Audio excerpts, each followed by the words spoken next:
विवेकानन्दसूरये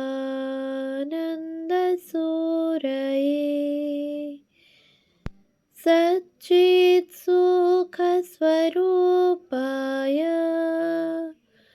स्वामिने तापहारिणे।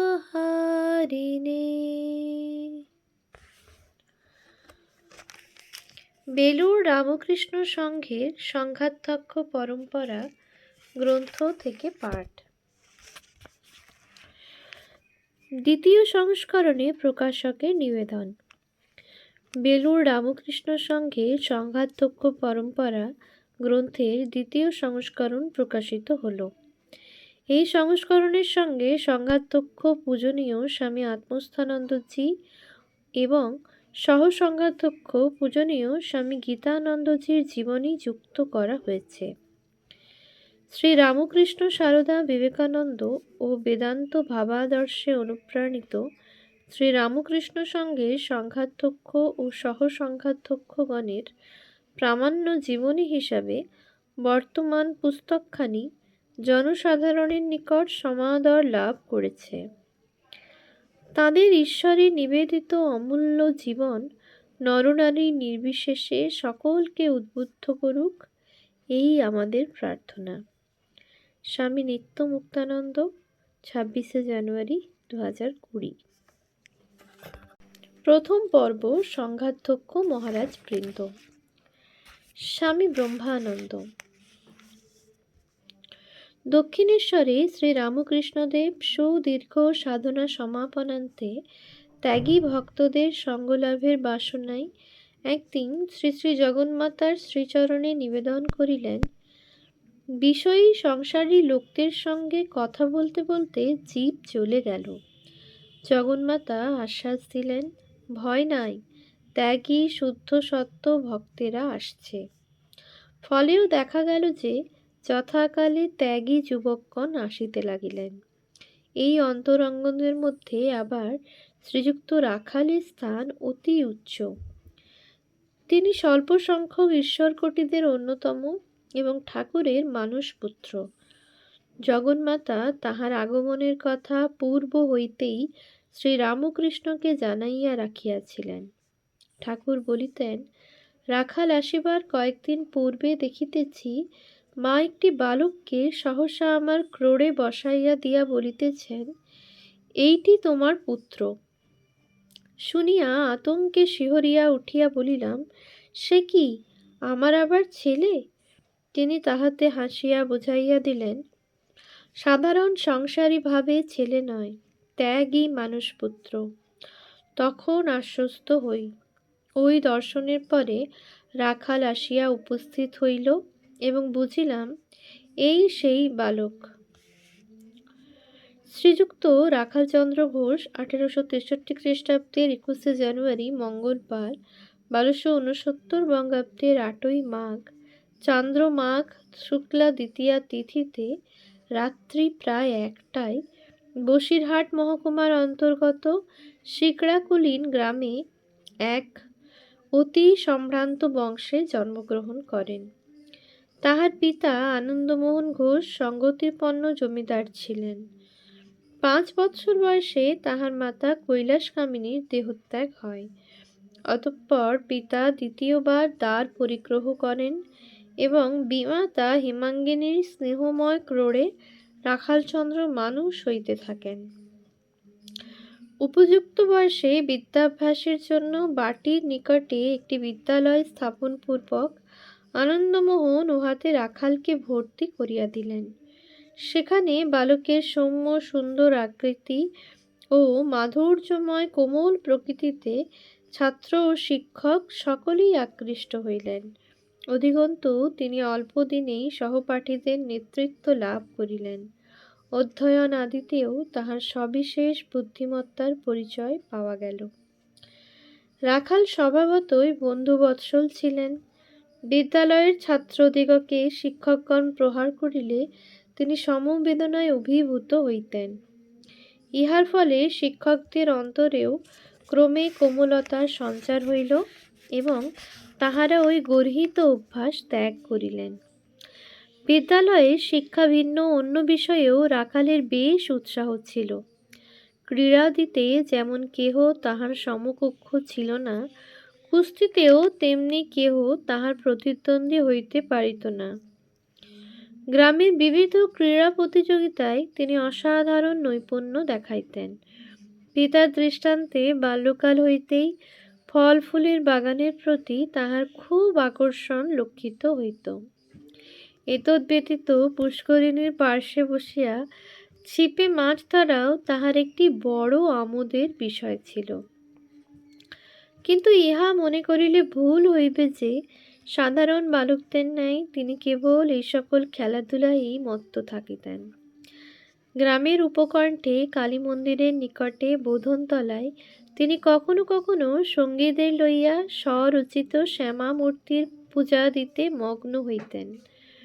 আবার তাহাদের বাটিতে প্রতি বৎসর যখন ধুমধামের সহিত শারদীয়া পূজা হইত, তখন পূজা মণ্ডপে পুরোহিতের পশ্চাতে বসিয়া পূজা দেখিতে দেখিতে তন্ময় হইয়া যাইতেন এবং সন্ধ্যাকালে অনিমেষ নয়নে মায়ের আরাত্রিক দর্শন করিতে করিতে আপনাকে কোন অজ্ঞাত রাজ্যে হারাইয়া ফেলিতেন। সঙ্গীতে তাহার অসাধারণ প্রীতি ছিল। সময় সময় সঙ্গীদের লইয়া গ্রামের বাহিরে এক নিভৃত স্থানে মিলিত কণ্ঠে শ্যামাসঙ্গীত গাহিতে গাহিতে এত তন্ময় হইয়া যাইতেন যে দেশকালের জ্ঞান লোপ পাইত। কাহারও মুখে নূতন শ্যামাসঙ্গীত শুনিলে তিনি তাহা শিখিয়া লইতেন এবং বৈষ্ণব ভিখারীর মুখে বৃন্দাবনের মুরলীধর রাখাল রাজের গান শুনিয়া আত্মহারা হইতেন। পাঠশালার পাঠ সমাপ্ত হইলে পিতা তাহাকে ইংরাজি শিক্ষার জন্য দ্বাদশ বর্ষ বয়সে কলকাতায় আনিলেন এবং বারাণসী ঘোষ স্ট্রিটে দ্বিতীয় পক্ষের শ্বশুর গৃহে বাসস্থান নির্দেশপূর্বক নিকটবর্তী ট্রেনিং একাডেমিতে ভর্তি করিয়া দিলেন। 1875 খ্রিস্টাব্দ। এই সময়ে নরেন্দ্রনাথের সঙ্গে তাহার প্রথম পরিচয় হয়। ভাবী বিশ্ববিজয়ী স্বামী বিবেকানন্দ তখন পল্লীর বালকবৃন্দের নেতা। বিদ্যালয়ে রাখাল নরেন্দ্রনাথ অপেক্ষা 3-4 শ্রেণী নিচে পড়িলেও বয়সে উভয়ে সমান ছিলেন। রাখাল তাহাকে দেখিয়াই আকৃষ্ট হইলেন এবং উভয়ের মধ্যে গভীর সখ্যের উদয় হইল। দুইজনে একই সঙ্গে একই আখড়ায় কুস্তি লড়িতেন।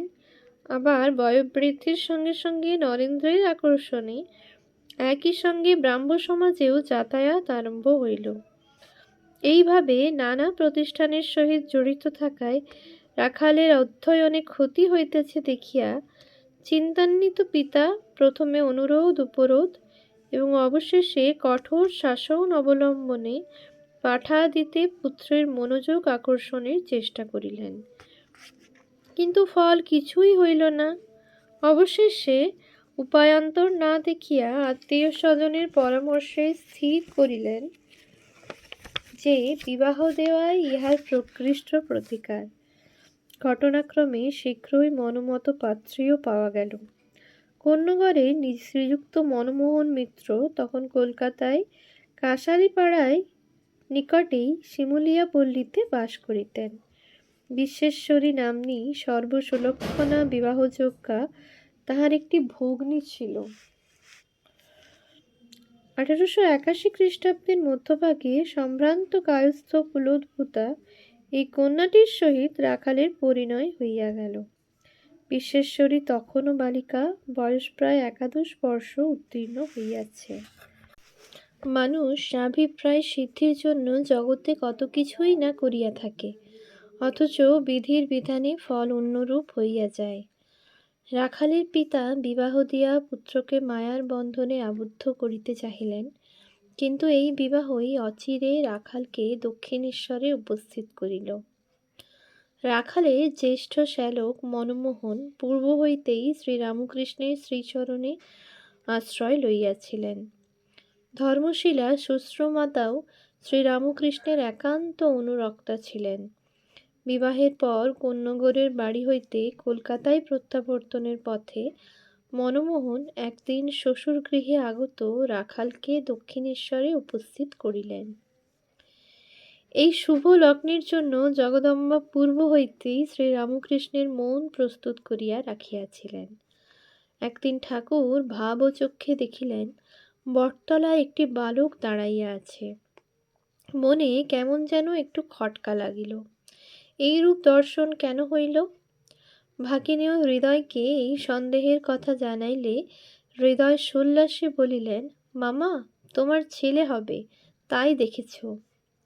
শুদ্ধ অপাপবিদ্ধ মহাপুরুষ চমকিত হইয়া বলিলেন, সে কি রে, আমার যে মাতৃজনী, আমার ছেলে হবে কি করে? এই প্রশ্নের উত্তর হৃদয় দিতে পারেন নাই, দিয়াছিলেন জগদম্বা। সে কথা আমরা প্রবন্ধের প্রারম্ভেই উল্লেখ করিয়াছি। আলোচ্য দিনে প্রতীক্ষমান শুদ্ধ সত্য মানুষপুত্র রাখালের আগমনের প্রাক্কালে ঠাকুর ভাব চক্ষে দেখিলেন গঙ্গাবক্ষে সহসা শতদল পদ্ম বিকশিত হইয়াছে। তাহার দলে দলে অপূর্ব শোভা। চিরকিশোর রাখালরাজ শ্রীকৃষ্ণের কর ধারণ করিয়া অপর একটি অনুরূপ বালক নূপুর পায়ে শত দলের উপর নৃত্য করিতেছে।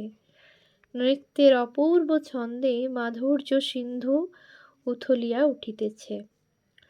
দেখিতে দেখিতে শ্রীরামকৃষ্ণ আত্মহারা হইলেন। ঠিক সেই মুহূর্তে সম্মুখে আবির্ভূত হইলেন রাখালচন্দ্র। শ্রীরামকৃষ্ণ সবিস্ময়ে দেখিলেন, এই তো তাহার পূর্বদৃষ্ট বটতলায় দণ্ডায়মান বালক, জগদম্বার প্রদর্শিত মানসপুত্র, কমল দলে নৃত্যপরায়ণ ব্রজকিশোর শ্রীকৃষ্ণ সখা।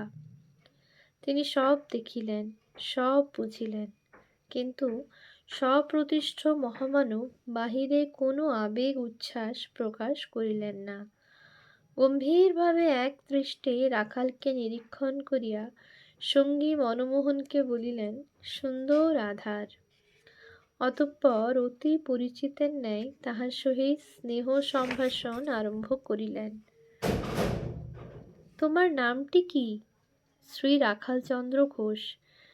রাখাল শব্দ শ্রবণে ভাবাবিষ্ট ঠাকুরের গদগদ কণ্ঠে উচ্চারিত হইল, সেই নাম, রাখাল, ব্রজের রাখাল।